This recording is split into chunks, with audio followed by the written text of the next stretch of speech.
देश में एक घटना हुई थी अभी। उस घटना ने पूरे देश की चेतना को एक तरह से रगड़ कर रख दिया था। वह घटना थी ऑपरेशन सिंदूर की घटना। उस घटना के साथ साथ एक और देश में घटना हुई। वह घटना थी ऑपरेशन सिंदूर के बाद मीडिया को जानकारी देने के लिए आए हुए 2-3 महिला अधिकारियों के रूप में आने की घटना। इससे पहले ऐसा कभी हुआ नहीं था, यह बात नहीं हुई थी। इससे पहले जब भी सेना की कभी कोई कार्रवाई होती थी तो उसमें सेना के पुरुष अधिकारी आते थे और मीडिया को जानकारी देते थे। लेकिन इस बार पहली बार ऐसा हुआ कि सेना के 2 महत्वपूर्ण अधिकारी जो कि महिला अधिकारी थी वो आई और मीडिया को वह जानकारी दी। उन्होंने बताया कि कैसे कैसे सेना ने पड़ोसी देश के ऊपर, आतंकवादियों के ऊपर किस तरह से उनके मंसूबे को नाकाम करने के लिए हमला किया और उनके मंसूबों को नाकाम किया। इससे पहले जब भी कभी यह मीडिया ब्रीफिंग होती थी तो पुरुष अधिकारी आते थे, लेकिन यह पहली ऐसी घटना थी जिसमें महिला अधिकारियों ने इसमें अपनी महत्वपूर्ण भूमिका निभाई थी। उन्हीं महिला अधिकारियों को पिछले दिनों केबीसी के एक शो में बुलाया गया था, अमिताभ बच्चन के शो में बुलाया गया था और उनसे बहुत सारा वार्तालाप किया गया, बहुत सारे इंटरेक्शन किए गए। लेकिन उन्हीं इंटरेक्शन के बीच इस शो के कार्यकर्ता, इस शो के संचालक अमिताभ बच्चन ने एक प्रश्न पूछा था। उसमें 3 महिला अधिकारी बैठी थी, एक वायुसेना की, एक जल सेना की और एक थल सेना की। उन तीनों अधिकारियों से अमिताभ बच्चन ने एक प्रश्न पूछा। प्रश्न ये था कि आप पूरे देश के स्तर पर नाम कर रही हैं, पूरा देश आपकी बातों को संज्ञान ले रहा है, आप देश की बहुत बड़ी शख्सियत बन गई हैं, लेकिन कृपया आप ये बताइए कि सेना में आप आकर इतना बड़ा काम कर रही हैं, लेकिन सेना में आपको आने की प्रेरणा मिली कैसे? आप जिस मकाम पर हैं, जिस स्थान पर आज हैं, उस स्थान पर आने की प्रेरणा आपको आखिर मिली कैसे?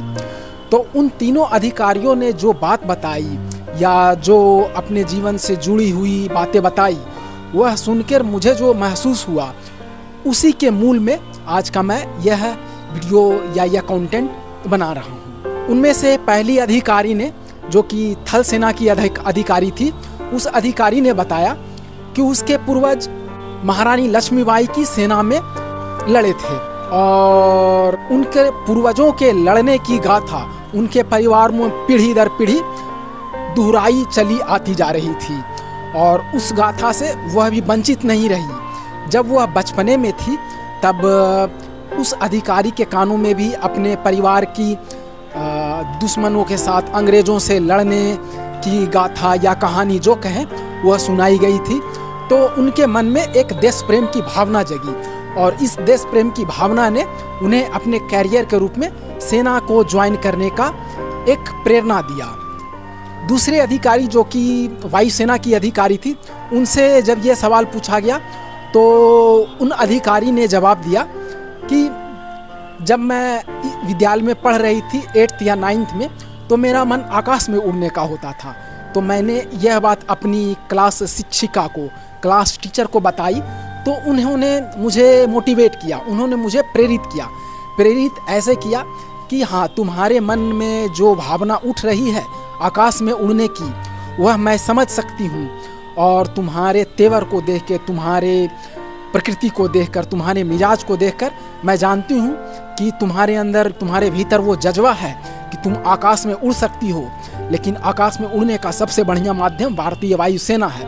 तुम भारतीय वायुसेना में ज्वाइन कर लो और वहाँ पे एक भारतीय वायु सैनिक, भारतीय वायुसेना के अधिकारी के रूप में पायलट बन सकती हो और हवा से बातें कर सकती हो, आसमान के सीने को चीर सकती हो।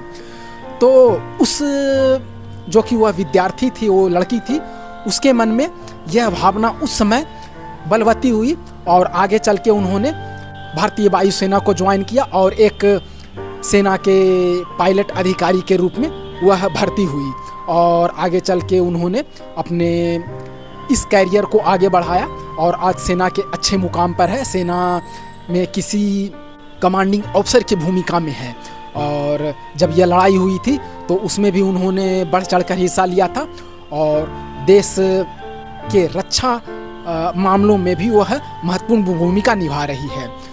जब तीसरी अधिकारी, जल सेना अधिकारी जो वहाँ पे बैठी हुई थी तीसरी कुर्सी पर, उनसे यह प्रश्न पूछा गया तो उन्होंने बताया कि जब मैं अपनी पढ़ाई पूरी करके अपने करियर की तलाश में थी, एक उलझन में थी कि आखिर किस करियर को तलाशा जाए, किस करियर को, किस नौकरी को किया जाए अपनी आजीविका के तौर पे, तो इस उलझन को मैंने अपने भाई के सामने रखी। भाई ने समझाया कि जब नौकरी ही करनी है, जब देश की सेवा ही करनी है नौकरी के माध्यम से, तो सेना से बढ़िया कोई नौकरी हो नहीं सकती, तो क्यों ना नेवी ज्वाइन किया जाए, भारतीय जल सेना ज्वाइन किया जाए। तो उनके बीच कुछ संवाद हुआ और उस संवाद से प्रभावित होकर उस महिला ने भारतीय नौसेना ज्वाइन किया और वह वर्षों से भारतीय नौसेना के एक अधिकारी के रूप में कार्यरत हैं और अपनी भूमिका को बहुत अच्छे से अंजाम दे रही है। साथ साथ उनके भाई ने भी भारतीय नौसेना को ज्वाइन किया था और अब दोनों भाई बहन मिलकर नौसेना में काम कर रहे थे और इस लड़ाई में भी उन्होंने बढ़ चढ़कर हिस्सा लिया। तो इस पूरे वार्तालाप का जो अमिताभ बच्चन के साथ उन तीनों महिला अधिकारियों के साथ जो वार्तालाप हुआ था, उन तीनों वार्तालाप को मैंने सुना तो मुझे एक यही चीज़ समझ में आया कि इन तीनों अधिकारियों को अपने जीवन में जो कुछ करने की प्रेरणा मिली, जो कुछ अच्छा मकाम बनाने की प्रेरणा मिली, अपने जीवन में एक अच्छा स्थान बनाने की प्रेरणा मिली, उसका बीजारोपण उनके परिवार में हुआ था। कहीं न कहीं उसके परिवार ने ही उनका मार्गदर्शन किया, उनके दोस्तों ने मार्गदर्शन किया, उनके शिक्षकों ने मार्गदर्शन किया, उनके भाई बहनों ने या माता पिताओं ने मार्गदर्शन किया। तो सार संक्षेप इस कहानी का ये है कि हम अपने जीवन में आज जो कुछ भी हैं, जहाँ भी कुछ हैं या जितनी ऊंचाई पर पहुँचते हैं, उसका बहुत बड़ा हिस्सा हमारी पारिवारिक पृष्ठभूमि को जाता है, पारिवारिक वातावरण को जाता है।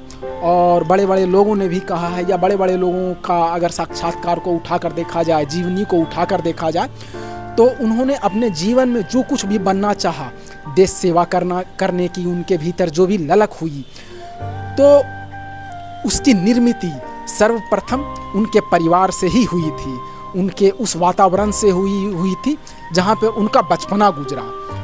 और जो आज बच्चे हैं और कल के वो देश के या भविष्य के वो कर्णधार बनने वाले हैं, उनका निर्माण, उनका वातावरण आज उनके परिवार के बीच से ही हो रहा है। तो यह हम ही हैं, यह परिवार ही है, यह विद्यालय है जिनके बीच रहकर हमारे बच्चे या हम भी उस परिवेश को पाते हैं, उस वातावरण को पाते हैं जिससे प्रेरणा लेके जीवन में कुछ अच्छा करते हैं। तो अमिताभ बच्चन की उस केबीसी कौन बनेगा करोड़पति को उस एपिसोड को देखकर मेरे मन में यही विचार चला था और इस विचार को मैं आज अपने सोशल मीडिया के इस प्लेटफॉर्म पर रख रहा हूँ। जय हिंद।